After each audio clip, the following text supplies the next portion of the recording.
Welcome to the Neijiaquan podcast. This is a bi-weekly podcast where my friend Jess O'Brien and I discuss internal martial arts, qigong, and meditation. This week we finish our discussion of Liu Jianqiu. We examine his 1919 Xingyi Boxing Manual. We break down the 5 elements and the Xingyi linking form from his book. Then at the end of the episode, Jess does a short standing and dissolving practice session.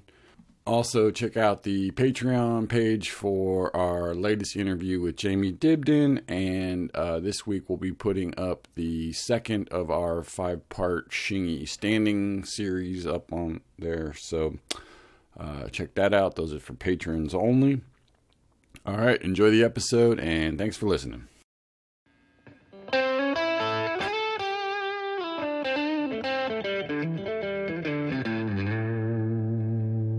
Welcome to the Neijiaquan podcast with Isaac and Jess. We're back to talk about Liu Jianqiu again, one of the teachers of Liu Hongzhi and one of the old masters from the turn of the century who is famous for his Xingyi. So last time we spent a little time talking about his history and especially his experience in the big fight of the 10,000 countries martial arts great competition, where his school brother Han Mushad defeated the Russian strongman Kang Tier. Because that's kind of the most exciting part of his history, is this big fight that happened and that was just echoed through the newspapers of the time. Shortly thereafter, Master Li went on to write a book called The Xingyi Manual. 1920 is when it was published.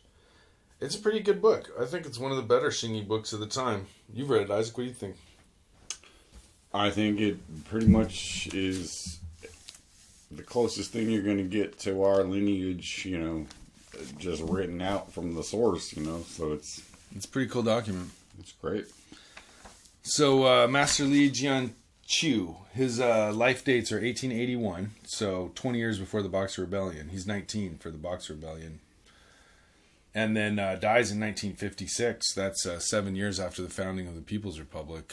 Yeah, he lived quite a long time. Yeah, he lived well into the 1950s. So I pulled something out of the beginning of the Xingyi Manual here. Master Li says, in boxing arts nowadays, for those who seek exercise both body and spirit, nothing compares to Xingyi boxing. Tradition has it this method was created by Yue Fei, from whom it spread north and south of the Yellow River. Its method lies in using intent to make the posture and gathering energy into the lower abdomen so that with each movement, the posture and intention are always linked. So posture and intention, that must mean Xing, posture, and Yi, right, intention. That's just describing the name, essentially. So use intent to make the posture and then gather energy into the lower abdomen. So that must be the focus on the lower dantian that's right, popular among Xingyi people. I think lower abdomen, just as another translation of dantian. And why is that so important to Xingyi? On a physical level, it's about moving your body as one piece, so that you aren't sort of bobbing your head forward or throwing your hips forward ahead of your punch or behind your punch. So gathering at the dantian helps create that unity. Right, and sort of a unity of movement, if you will, right? And then from an energetic level, it's about keeping your mind and your energy down in your body so that you're not, all overly excited and kind of buzzing up here in your head, that you keep it in your belly and it keeps you grounded. So then the next thing it says is, during the practice of it, there are no occasions of leaping up or rolling around, for it seeks only for practical function and has no interest in being eye candy, and so students will not feel it to be difficult. Right. Well, this is I think the thing that about Xingyi, that it isn't pretty, but it works well. Yeah. And its main thing is function and application, not doing long pretty forms that don't have any direct application to martial arts. That's true. Yeah, it's pretty sparse in movement. And he ends by saying, once it's been trained to a deep level, none of the various boxing arts can live up to it. It obtains for you preventing of disease and prolonging of life. It penetrates to the wondrous Tao, truly blending internal and external skills into one. It should be a popular feature in every school. There you go. I mean, it sounds pretty good. That blending, thing. I mean, that's what the idea that it's both about physical strength and power, but it's also about getting that physical strength and power to come from your mind, not some other thing like your emotions or your age.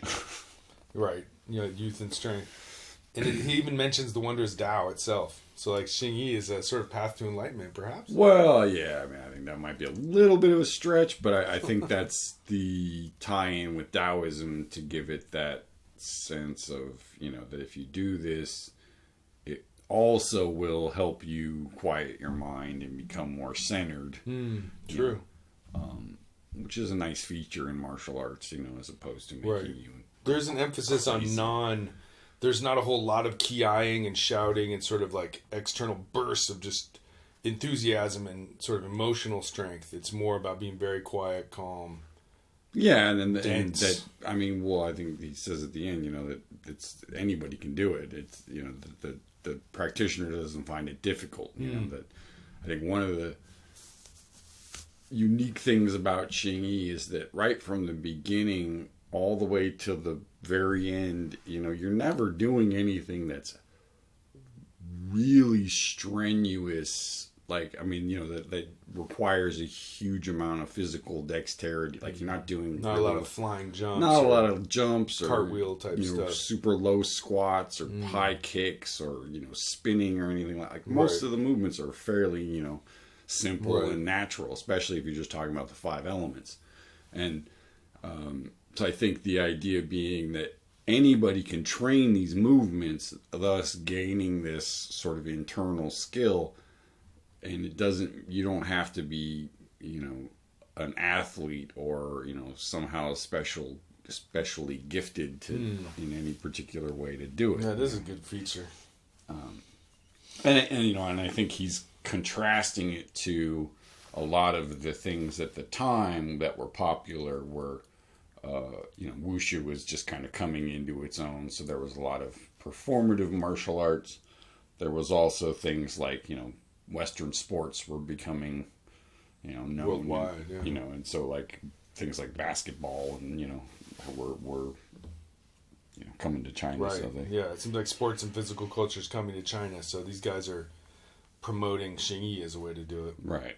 But saying, we do it actually a little bit better because you don't need to have, you can be a 60-year-old grandma and you can practice Xingyi. Still do some Xingyi, yeah. You don't, where you can't play basketball or tennis or something. Shoot a few hoops.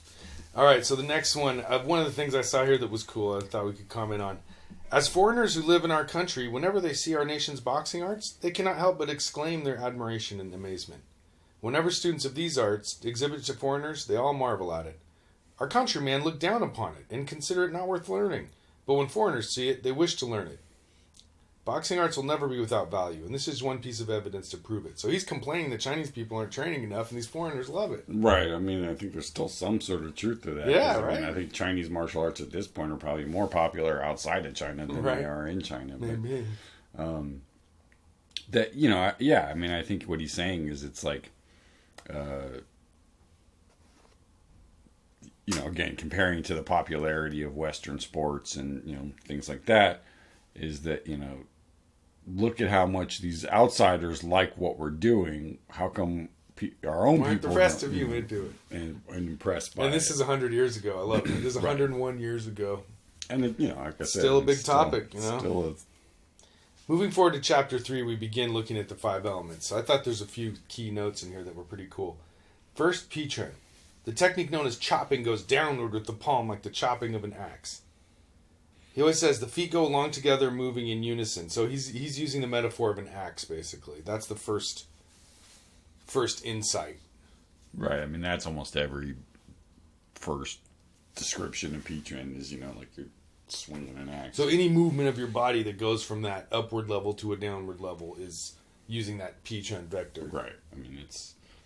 I think the most practical way to think about the different elements, at least in the beginning, is just directions, right? So you're saying Pi Chun is a chop. It's from down. It's from up to down, right? Well, the second thing he says here is that during the chopping technique, when the step comes out along with the hand,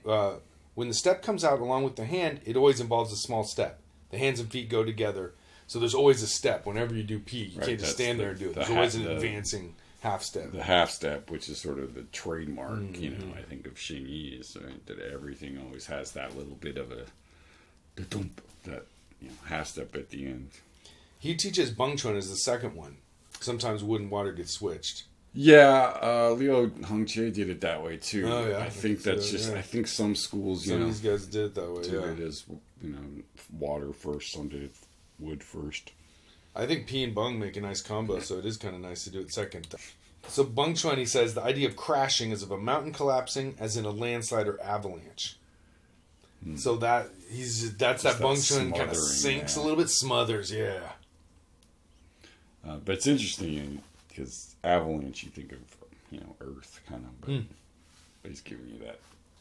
Just how do you describe that? I mean, to me, Beng is that the feeling of it's a force that's coming forward with a downward pressure, right? So you try to stop it, and it squishes you into the ground, smashes you down, as and opposed back. to lifting you up off the ground, right? There's a smothering aspect as you punch again and again, squish you down into the floor, and so I think that he calls it crashing, right? Yeah.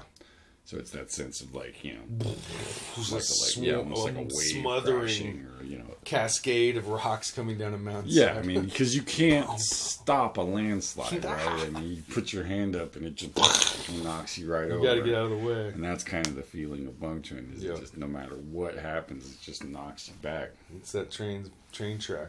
Mm-hmm. So the third one, Zhuan Chuan, is the water fist. The idea of drilling is to concentrate the power. It's like a hand drilling is like drilling through. So it like tightens and concentrates. Well, and what I find interesting is he actually uses the term squeezing to describe it. Which if you take the fist of it's like, he describes it in there somewhere about, maybe it's in the additions part, but like you're squeezing something, right? So if you kind of grab an orange and squeeze the juice just the way you would sort of twist your hand to squish something. Yeah, you got to give it a little extra. Which is a little different than the way you squeeze your hand to do Beng Chuan. It's like more of a flat squeeze. With Beng Chuan, this has a little bit drilling the hand, maybe even the fingers drill a little bit. Right, it has a little bit more of that twisting action. So I just found that to be interesting. So the next one's Pao Chuan, the idea of blasting. He said it's similar to crashing, but it's like a cannon firing. You deflect the opponent's attack high while striking beneath it. A marvelous feature of Xingyi is that whenever you are attacking an opponent, you are simultaneously able to protect yourself.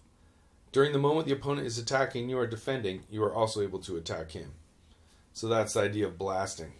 Yeah, I mean, that he kind of folds in a few different concepts there, but the first part about it being like Beng Chuan, but it's because in terms of the way it looks like Beng Chuan, but its flavor, if you will, is a bit different. It's a bit more flicky as opposed to that smothering feeling.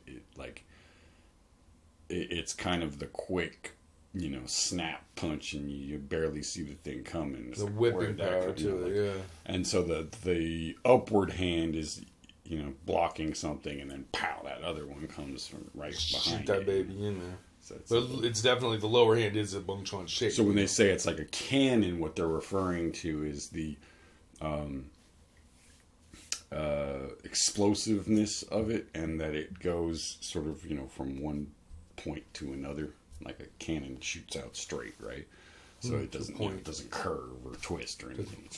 So once that thing launches, it's, you could change the angle, but once it goes, it's going at that, on that line, so that's shooting out, launching it.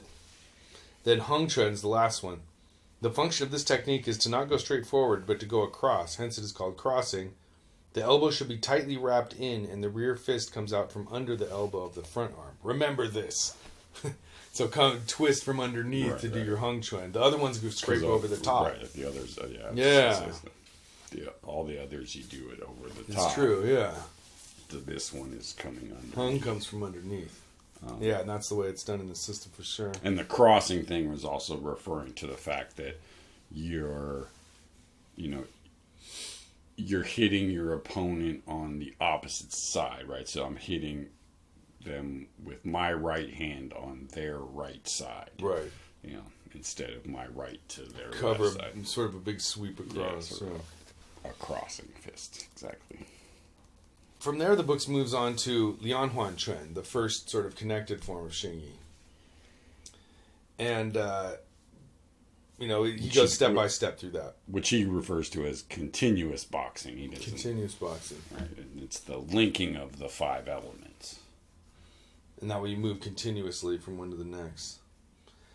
And from there he moves on to some more philosophical. So he says, the deeper meaning of Xingyi is chapter 5.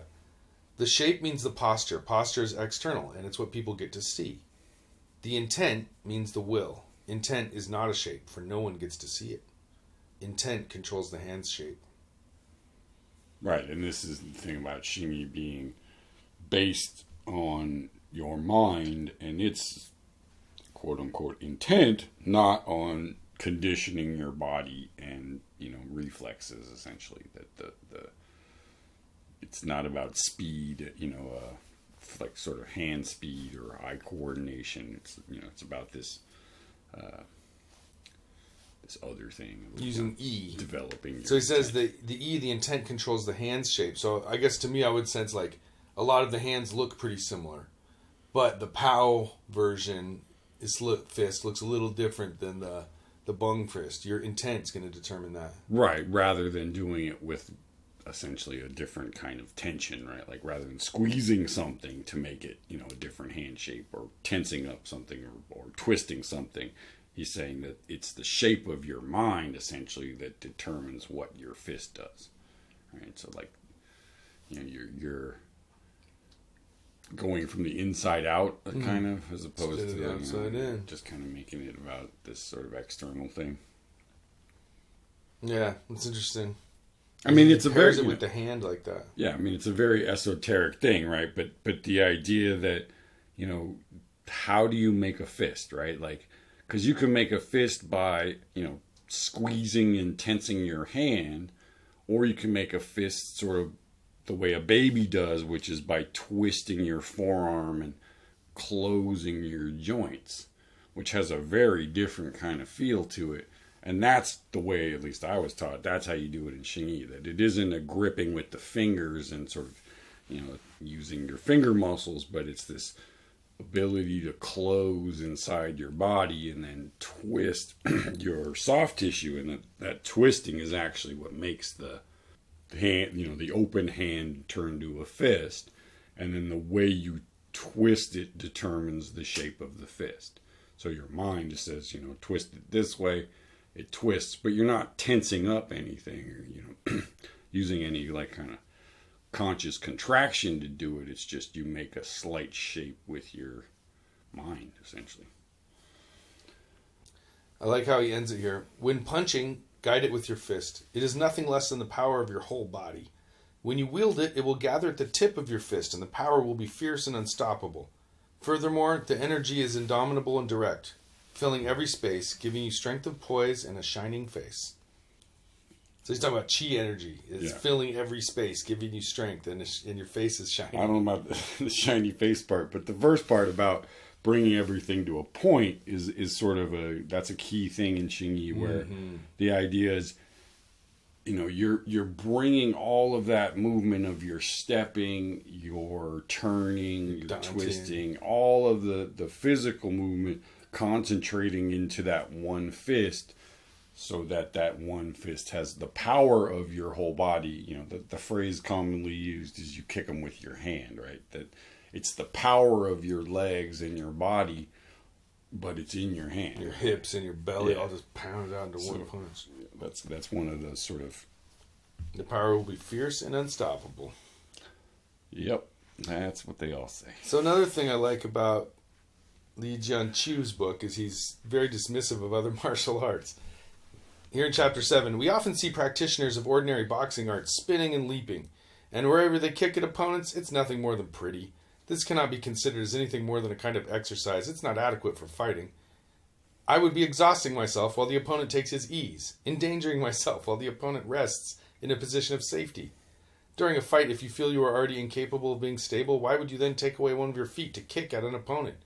If you kick and are not balanced, you are sure to lose. It is enough to quietly observe the opponent's actions and gauge how to respond. Why jump around and wear yourself out? Xingyi is without these kind of useless actions. Ooh-wee. Yeah, that I mean, I think speaks to the sort of approach, that like a lot of martial arts, they kind of hop around, and that's how sport fighting especially. Yeah, and that's how you're trying to find your opening is by, you hop around enough, you find an angle where the person sort of gaps or blinks or whatever, and you can kick them or hit them. Because you're already on the move, kind of. Yeah. Where Xingyi's whole thing is you don't do any of that. You wait for them to do something and you see the gap in what they're doing and you exploit that gap, right? So it goes back to the Sun Tzu thing about, my enemy attacks first, but I arrive first, right? Xingyi always has that thing of, I don't actually take the first punch, but I always land the first punch, right? So it's like the other person throws the first punch, but you respond and your fist hits them first. But they took the initiative. And that's the sort of, I don't know, I think that, the mindset thing of that mindset there. That unstoppable and sort of aggressive thing of it, that it's not angry, it's not particularly attached to any emotion, but it's this just pure, sort of forward aggression. There's a certain Zen mind to it. You're just doing something, and nothing is going to stop you from doing it, essentially. And there's not much superfluous movement. So when you act, it better be with authority and force and one-pointed connectedness. Yeah. Because if you're not hopping around, when you move, it better count, Right. I mean, but it's the training of seeing the other person's weaknesses and gaps rather than trying to fake the other person out would be the way we would say it now, right? You jump around, you throw some fake punches, and the person fool some of the feints, yeah. And like you said, Xingyi has none of that. It's a different approach. Yeah, it's just not what it does. So he speaks to that again. He says, Xingyi's not like other martial arts where you take turns punching and going back and forth. Attack is defense and defense is attack. A single technique contains both functions. But how shall we discuss this? Let's take the example of the chopping technique. So I like here he has the opponent attacks with the left fist. Regardless of whether his fist is high or low, I simply advance, perform a right chopping technique, and parry his arm, thereby guarding myself, and at the same time I merely advance, my arm doing a scrape along his arm and going forward. So he just describes basically whatever the other guy does, he chops down with Pichen and advances, and that arm becomes both a defense and an attack. That's pretty much how Xingyi operates. I mean, it's so simple, but in terms of the actual technique. But the hard part is the mind stuff. Is the not flinching, not gapping out, not kind of half doing the chop and then sort of pulling away from it. But just having the or lunging recklessly, and you topple forward. Yeah, it's just having the awareness of there's my there's my opening. I move, I take my shot. And whatever happens, then but you take the next shot. Then you see what happens when you go from there. So the next chapter is part 10, fighting principles. A punch is heavy and vigorous, leaving the hand loose, then contracting with a completed fist. When making the fist, I should roll up tight to grasp the energy. So he says that the punching's heavy, but you start with your hand loose, and then the moment you touch, boom, it becomes firm. Right. The idea is that you don't put the power in your hand until you make contact, essentially. Right. That while your hand is just in the air, there's no reason to tense it up. Right. Like or not even tense it up. There's no reason to do really anything with it. It's just until you make contact. It's just waiting there to make contact. And once you make contact, that's when you do the twisting the stuff So that lets your hands be fairly loose when you're defending and seeking an opening, but then when you touch, then is when you just not just your hands, it's your whole body. It's the idea that when your hand is just out there. I mean, Bruce frequently referred to it as a doggy paw, right? That your hand is just out there, relaxed like a dog's paw, just waiting. And then once it catches something, then you put fill it up. You put something in it and you do a technique. But this idea that if you put the intent in your hand of a particular technique before the other person does anything, they're going to pick up on what you're doing and they're going to be able to read what you're doing. So I like the idea that basically if I don't know what I'm going to do next, how can you know what I'm going to do? Whereas the opposite would be like, say, a young guy who's just starting to spar. Sometimes you'll find close your eyes and lunge forward and punch as hard as you can. That's the opposite of using even if your you don't mind close to your fill the eyes, space. even if you don't close your eyes, but you're just your mind might as well is be just so focused on that you're not able to see anything else. The Xingyi idea is to keep that Zen feeling of no matter what's happening, just stay awake to what's happening right now rather than what could happen. Yeah, and you're exploiting the other person's gaps because the idea is that once you understand sort of how these gaps in intent work, you start to, as yours gets smaller, the other people's get bigger. And so it's almost like they're moving in slow motion because even though they're moving quickly, their mind isn't there. So it's like, you have all the time in the world to react. And it just works on a very different kind of level than most people are used to because, it's the idea of the speed of your mind is very different than the speed of your, point A to point B hand movement, right? I mean, your mind is almost harder to train than your physical body. It might be easier just to train your body. I think, hard is a relative term. I mean, I think it's definitely going to take longer to do it, I mean, I don't know if it's not physically any harder, but yeah, I mean... The amount of effort to put into it. To develop, yeah, I mean, that's always the thing. No, I mean, internal martial arts kind of, as a rule, go for the idea that this is going to take you longer to get, but once you get it, it's going to prolong your life, not shorten it, right? So the idea that, the reason you spend so long doing all this internal stuff to get good at martial arts is so that then when you finally get good at martial arts, you aren't blowing off all of your chi and all of your power on that, but you're actually gaining more power and more chi from it, and you live longer and you get healthier. That's the concept. And that's one of the things that Bruce said early on that really drew me to Xingyi was he said that, when he was in China looking for old guys that were good, he said one of the things he found was that, the Xingyi guys were the strongest, the longest, right? They didn't necessarily live the longest, right? Like Tai Chi guys might live longer, but they weren't powerful. The Xingyi guys, up until the day they died, had the juice, as he put it, right? And so it was this thing of the power kind of maintained all the way through as opposed to just kind of transitioning into health. Right. You could keep doing martial arts longer, yeah. And I think that's sort of, one of the things about the, it's probably the emphasis on the standing stuff that gives it that. Keeps your legs strong, yeah. I mean, but I think a lot for your blood circulation. Yeah, and I just think a lot of that sort of, when your focus is on these other things, these like relaxing and opening up your body, just the byproduct of that is health. These guys weren't necessarily doing it originally for their health, but they found that, hey, if it keeps you healthy longer, then you can fight into your, right.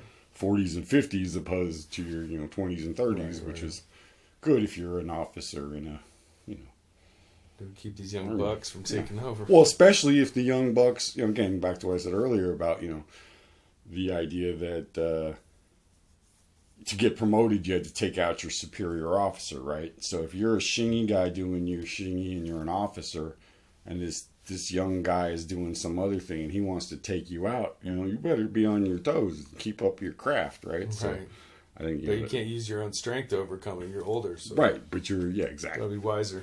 So it was a different approach. So there's a little more punching advice here. Punch from the center, putting the power of your whole body into your hand. Your hand acts through your mind, and your mind acts through your hand. Advance with the body and step, so that in each step and punch, when one part moves, all parts move along with it. There's the phrase, right? Right. I mean, that's there's unity, unification, connectedness is always implied in that. I mean, there's only about 4 phrases that Bruce, really makes you kind of drills into you. That's one of them, is just the idea that, if one thing moves, everything moves. It's like, and that helps it all link together. It's that integrated movement, right? The idea that the body is stronger if it's connected as one piece, right? So a bunch of disconnected pieces, the hit's only as strong as that one piece. If you can integrate the whole body, all of the hits are the same. It's like if I hit you with my hand, it's the same as if I hit you with my foot or my hip or my shoulder. Got the whole weight behind it, right? So again, he teaches one last paragraph just before we come to the end of this. Regardless of what kind of attack, then he lists the attacks, be it lifting up, pressing down, scraping, spinning, slashing, thrusting, hatcheting, elbowing, shouldering, striking with the hip, headbutting, or whether it is done while advancing or retreating with the front hand and foot at the same time, the front hand and foot opposite, whether it be forward or back, left or right, up or down, all types of attacks should all flow continuously, one after the other. From posture that's the from posture to posture, the internal energy is unbroken, right? The idea of Xingyi is that you don't do one technique, stop, do another technique. That one technique immediately flows into the next. Pull back from the first releases your next punch. It's the circularity of it. I mean, all Xingyi techniques on some level are a circle, and so you just get the idea that as that circle, it's why it frequently is sort of compared to a train. That's like rolling along. Or a ball on a steel track. Exactly. and the idea that, the shape of the thing can change as it rolls, but it's still going to just keep going forward and smashing whatever it encounters. It's true. Each technique is designed to be the prelude to the next technique. So it's not like it cocks back. As you drill and you chop with P, next is Bung, and the drill comes right off so they're just... Yeah, they all flow. I mean, really, you can mix them a million different ways. You can flow from any of those 5 to any of the others, and that's what makes the animal forms and things like that. But just that basic principle of you don't have a start and stop to every technique, but that you have this idea that all the techniques are just a continuation of this circling motion that you're making. Well, that was a lot of fun. There's a lot to learn from Master Li's book. Yeah, man, that was a really deep dive into his Xingyi book there, but it's good. I think Master, there's some really good quotes in this book. So I think if anyone wants to go to the Brennan translation page, just Google Brennan translations, and there's a lot of good stuff on there. It's a great website, great resource to look at the mind of this early 20th century internal martial arts in China. It's pretty amazing stuff. All right, Jess. Well, talk to you soon, bro. Take care. All right.